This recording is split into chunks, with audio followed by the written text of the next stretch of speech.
कोपेश्वर मंदिर महाराष्ट्र के कोल्हापुर जिले के खिद्रापुर में है। ये शिव को समर्पित एक हिंदू मंदिर है।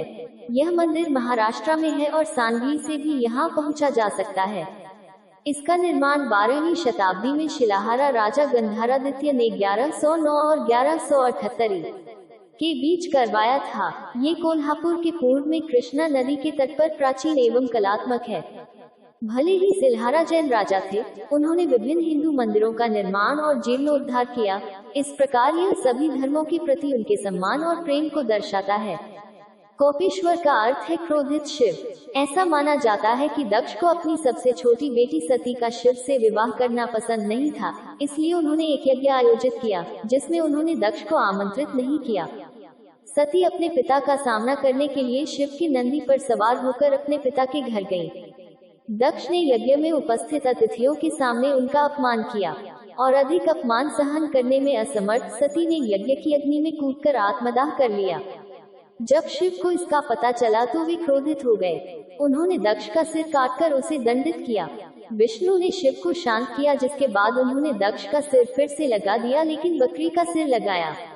क्रोधित शिव को शांत करने के लिए विष्णु उन्हें इस स्थान पर लाए थे। इसलिए मंदिर को अपना असामान्य नाम कोपेश्वर क्रोधित देवता मिला। ये बताता है कि क्यों विष्णु इस मंदिर में शिवलिंग के साथ लिंग के रूप में हैं और नंदी इस मंदिर में नहीं दिखते, क्योंकि सती अपने माता पिता के घर जाते समय नंदी पर सवार थी। वर्तमान मंदिर का निर्माण शिलाहारा राजाओं द्वारा किया गया था, जो महाराष्ट्र के मूल निवासी थे। वे राष्ट्रकूटों के सामंत थे।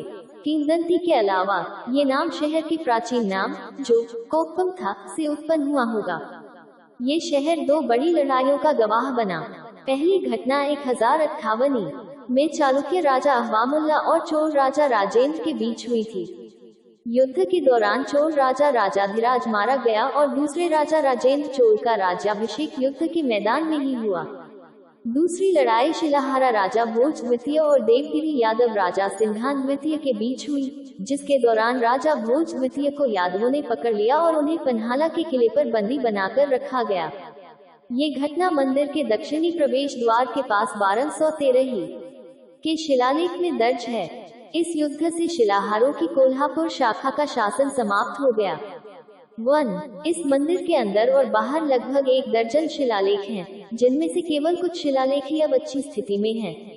इन शिलालेखों से कुछ राजाओं और उनके अधिकारियों के नाम का पता चलता है।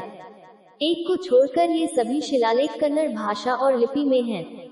संस्कृत भाषा में एकमात्र देवनागरी शिलालेख सिंघन द्वितीय द्वारा बनाया गया है और यह मंदिर के दक्षिण प्रवेश द्वार के पास बाहरी दीवार पर स्थित है।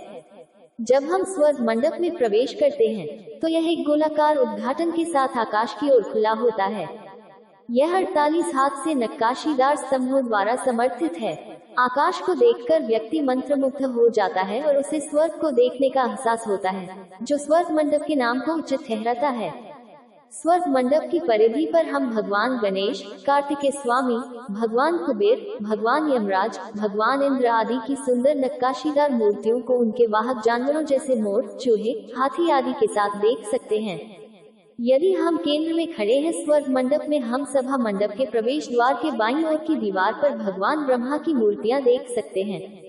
केंद्र में हम गर्भगृह में स्थित शिव कोपेश्वर शिवलिंग देख सकते हैं और दाहिनी ओर की दीवार की ओर हम विष्णु की सुंदर नक्काशीदार मूर्ति देख सकते हैं। तो एक नजर में हम त्रिदेव ब्रह्मा महेश विष्णु के दर्शन कर सकते हैं।